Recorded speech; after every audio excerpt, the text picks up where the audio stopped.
En Ukraine, une attaque de drone russe sur un minibus à Soumy a tué au moins 9 personnes et en a blessé 7. Les autorités ont décrété une période de deuil. L'offensive israélienne a tué au moins 58 morts dans la bande de Gaza, où l'ensemble de la population est menacée de famine imminente. En Pologne, le Premier ministre Donald Tusk impute à des hackers russes une cyberattaque contre des sites web de son parti. Les Roumains de l'étranger se sont rendus aux urnes pour élire leur président. Leur vote pourrait s'avérer décisif dans cette élection. Ce minibus a été ciblé par une attaque de drone russe. Au moins 9 personnes ont été tuées et 7 autres blessées. Les équipes de secours, intervenues sur le véhicule totalement endommagé, ont mené une opération de désincarcération.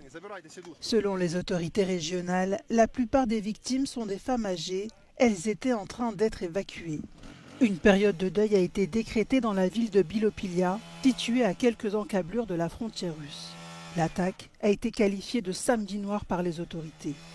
Ailleurs dans le pays, d'autres attaques de drones russes dans les régions de Kharkiv et Donetsk ont fait 4 morts.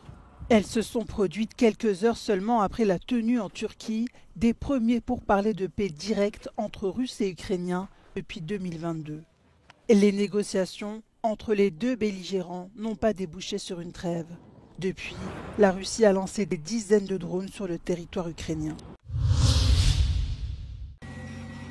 L'intensification de l'offensive israélienne dans la bande de Gaza a fait au moins 58 morts ce samedi. Dans un communiqué, Tsahal a déclaré avoir lancé des attaques de grande envergure et mobilisé des forces pour s'emparer de zones clés dans l'enclave palestinienne.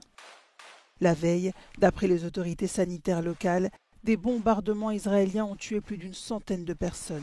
Surnommée Opération Chariot de Gédéon par les responsables israéliens, cette offensive militaire intervient dans un contexte de pression internationale croissante pour mettre fin au blocus de l'aide humanitaire. Depuis 3 mois, l'État hébreu empêche l'entrée de l'aide. Selon un nouveau rapport de l'ONU, l'ensemble de la population est exposée à un risque élevé de famine. L'UNICEF avertit que plus d'1 million d'enfants risquent de mourir de faim. Les autorités israéliennes maintiennent que le blocus, qui limite l'entrée de nourriture, de carburant et de médicaments, est destiné à faire pression sur le Hamas pour qu'il libère les otages restants. Selon un rapport de l'ONU, l'ensemble de la population est exposée à un risque élevé de famine. 2 jours avant l'élection présidentielle en Pologne, dont le premier tour aura lieu dimanche, les sites web des partis politiques de la coalition au pouvoir ont été victimes d'une cyberattaque. Cette coalition regroupe à la fois les conservateurs chrétiens, les libéraux et les socialistes. Le chef du gouvernement Donald Tusk impute cette dernière à des hackers russes. Dans le même temps, les candidats à la présidence ont tenu leur dernier meeting. Les Polonais devront choisir parmi les 13 prétendants qui remplacera le président sortant, Andrzej Duda. Parmi les candidats les plus en vue, le maire libéral de Varsovie, Rafał Trzaskowski, fait figure de favori. D'après les sondages, ce membre important du parti Plateforme civique de Donald Tusk se retrouverait en duel au second tour avec le candidat national conservateur, Karol Nawrocki. Bien que la Pologne soit une démocratie parlementaire, le chef de l'État joue un rôle majeur dans la vie politique du pays.